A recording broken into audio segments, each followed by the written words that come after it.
Pemirsa, pemerintah Provinsi Jakarta bekerja sama dengan PT Kereta Api Indonesia mulai melakukan uji coba Pelikan Crossing di Stasiun Cikini, Jakarta Pusat. Uji coba ini merupakan jawaban atas keluhan warga mengenai pagar pembatas di sekitar stasiun yang sebelumnya ditinggikan.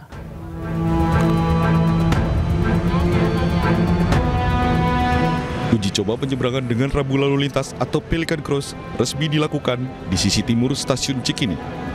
Keberadaan Pelikan Crossing ini diharapkan bisa mempermudah pengguna KRL karena tidak perlu berputar jauh untuk mengakses Stasiun Cikini, Jakarta Pusat.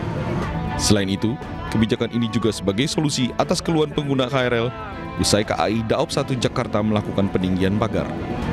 Dalam kesempatan ini, Gubernur DKI Jakarta, Pramono Anung, mengimbau pengguna KRL untuk tetap mematuhi aturan rambu lalu lintas ketika menyeberang menuju akses Stasiun Cikini dan melarang kendaraan umum ataupun ojol mangkal di sekitaran Stasiun Cikini.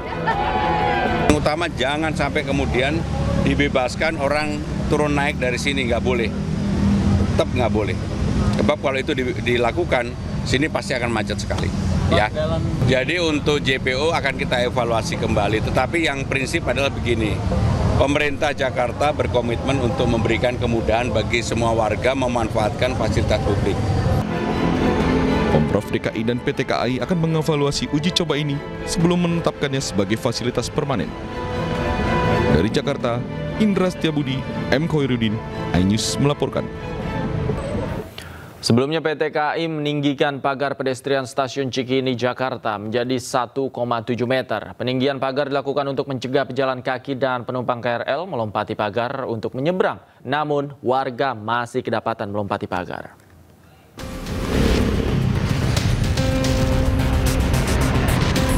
Meski telah dihimbau untuk tidak melompati pagar pembatas, sejumlah pengguna KRL di Stasiun Cikini masih nekat melompati pagar untuk masuk dan keluar area stasiun. Pihak KAI pun melakukan langkah penertiban akses keluar masuk penumpang di Stasiun Cikini, Jakarta Pusat. Pagar pembatas kini dibuat lebih tinggi, menyusul maraknya perilaku pengguna KRL yang melompati pagar meski disediakan akses resmi. Pagar yang semula tingginya 1 meter kini ditinggikan menjadi 1,7 meter. Hingga Selasa pagi, pagar baru terpasang 35 gawang atau sekitar 70 meter. Warga pengguna KRL mengaku kesulitan jika harus jalan memutar pagar. Perbaikan ini diharapkan dapat mengurangi kebiasaan warga memanjat pagar demi mengambil jalan pintas. Dari Jakarta, Hadis Tiarifa, Ahmad Putra, iNews melaporkan. Tim kuasa hukum keluarga almarhum diplomat muda Arya Daru Pangayunan mendatangi Mabes Polri untuk menindaklanjuti surat permintaan pengungkapan misteri kematian Arya Daru yang sebelumnya dikirim kepada Kapolri. Tim kuasa hukum Arya Daru Pangayunan Dwi Librianto mendatangi kantor Sekretariat Umum Mabes Polri. Tim kuasa hukum menyebut telah mendapatkan informasi dari pihak Sekretariat Mabes Polri bahwa surat yang dikirimkan sejak 28 Agustus 2025 lalu telah sampai ke pihak Sekretaris Pribadi Kapolri, namun hingga kini belum ada respon atau tanggapan langsung dari Kapolri kepada pihak keluarga. Melalui surat tersebut, pihak keluarga berharap agar Polri dapat mengungkap penyebab meninggalnya Arya Daru yang hingga kini masih dianggap janggal. Kalau dari informasi pihak Sekretariat Polri sendiri, suratnya sudah seperti apa Pak? Suratnya katanya sudah dikirimkan ke pimpinan karena kan ditujukan kepada Kapolri, katanya sudah. Tapi tadi saya cek pimpinan sekretariat di sana masih sedang tidak di tempat sehingga jadi saya belum dapat jawaban. Lanjutannya kan sebelumnya ini kan di bawah Polda gitu ya, apakah ada? Yang jelas kami merasa kalau ada kejanggalan ya kami minta atasannya lebih tinggi.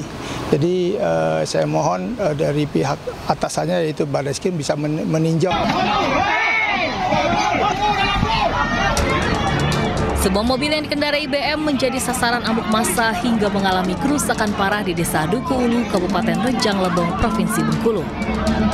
Peristiwa bermula saat BM warga Desa Erpikat, Kecamatan Bermani Ulu, pergi dari rumah untuk menjemput 3 temannya yakni AZ serta MI dan AY. Di tengah perjalanan, BM berpapasan dengan anaknya yang juga sedang mengendarai mobil. Melihat anaknya berada dalam satu mobil bersama 2 perempuan lain, ia pun langsung terbakar emosi. Sempat terjadi adu mulut di antara keduanya, namun bukan yang mencoba menyelesaikan masalah. BM malah tancap gas dan melanjutkan perjalanan dengan teman-temannya tersebut. Tambah emosi, anak BM mengejar mobil ayahnya sambil berteriak maling dan tabrak lari untuk menarik perhatian warga sekitar. Aksi kejar-kejaran pun tak terhindarkan hingga berakhir saat mobil BM berhasil dihentikan dan berakhir diamuk massa. Beruntung BM dan ketiga penumpang di dalam mobil tidak mengalami luka-luka serius dan berhasil diamankan dari amukan massa. Sampaikan kepada orang berteriak bahwa pengemudi itu adalah pelaku maling.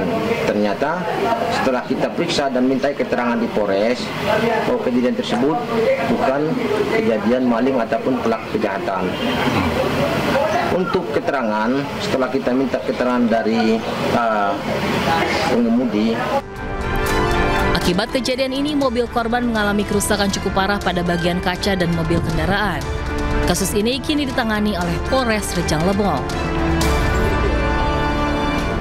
Kita ke informasi lainnya, pemirsa. Satlantas Polres Probolinggo menggelar olah TKP bersama Korlantas Mabes Polri serta Dirlantas Polda Jawa Timur di lokasi kejadian kecelakaan rombongan bus wisatawan di jalur wisata Gunung Bromo yang menewaskan 8 korban jiwa.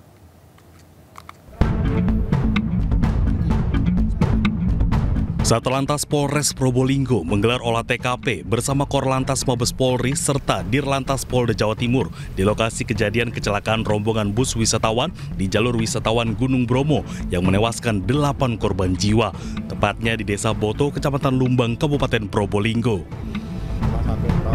Olah TKP ini untuk mendapatkan data baru terkait kecelakaan tunggal bus wisata tersebut. Baik, hari ini kita dari Polres Probolinggo mendampingi tim dari Korlantas Mabes Polri yang akan dihadiri langsung oleh Bapak Dirgakum dari Korlantas. Jadi saat ini kita sudah memeriksa 8 orang saksi terhadap perkara tersebut dan kita akan lanjutkan untuk pemeriksaan ahli, kemudian kita juga melakukan pendalaman di TKP dari hasil analisis dari PAA Subdirgakum Direktorat Lantas Polda Jatim. Dan kemudian setelah ada hasilnya segera kita lakukan untuk penetapan tersangka. Hingga kini kepolisian masih menyelidiki kasus kecelakaan tersebut. Polisi sudah meminta keterangan 8 saksi dan belum menetapkan tersangka dalam kecelakaan tersebut. Dari Probolinggo, Jawa Timur, Hana Purwadi, iNews melaporkan. 7 jenazah korban kecelakaan bus di Bromo dimakamkan di Jember, Jawa Timur. 3 diantaranya merupakan pasangan suami istri serta anak kedua mereka.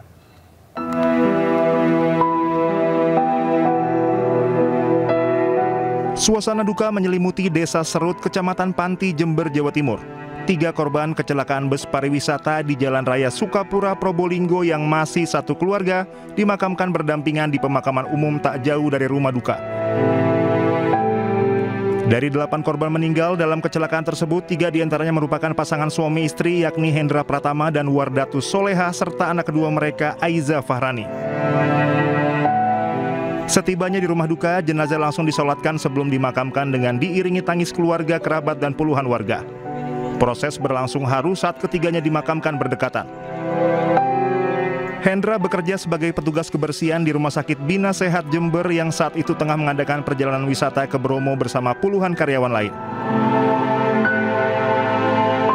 Total 7 dari 8 jenazah korban kecelakaan maut di Probolinggo sudah dimakamkan di Kabupaten Jember, Jawa Timur. Sedangkan jenazah korban Hesti Purba Wreda Maya dimakamkan di Madiun sesuai permintaan keluarga. Dari Jember, Jawa Timur, Bambang Sugiarto, iNews melaporkan. Sementara itu, pemirsa, 8 orang menjadi korban kecelakaan maut bus di Jalan Raya Bromo, Probolinggo. Dan berikut adalah nama-nama korbannya.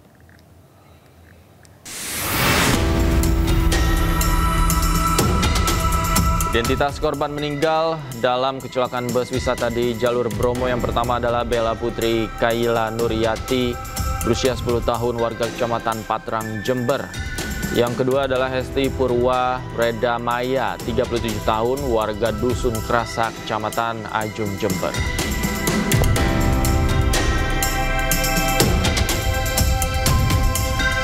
Dan ada satu keluarga yang meninggal dunia, pemirsa, atas nama Hendra Pratama, 37 tahun, warga Kecamatan Kaliwates, Jember. Wardatus Soleha, 35 tahun, warga Kecamatan Panti, Jember, istri dari Hendra Pratama.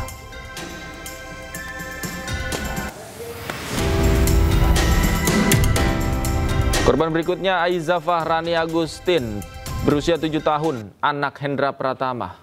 Yang berikutnya adalah Arti Wibowati, berusia 34 tahun, warga dusun Sumberjo, Desa Glundengan, Kecamatan Wuluhan, Jember.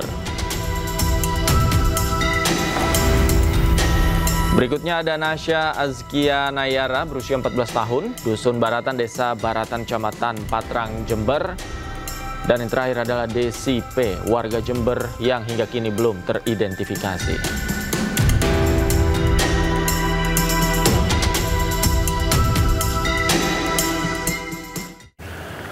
Sebelumnya, bus yang ditumpangi mengalami kecelakaan saat melewati tikungan tajam. Diduga rem bus tak berfungsi hingga membuat bus hilang kendali.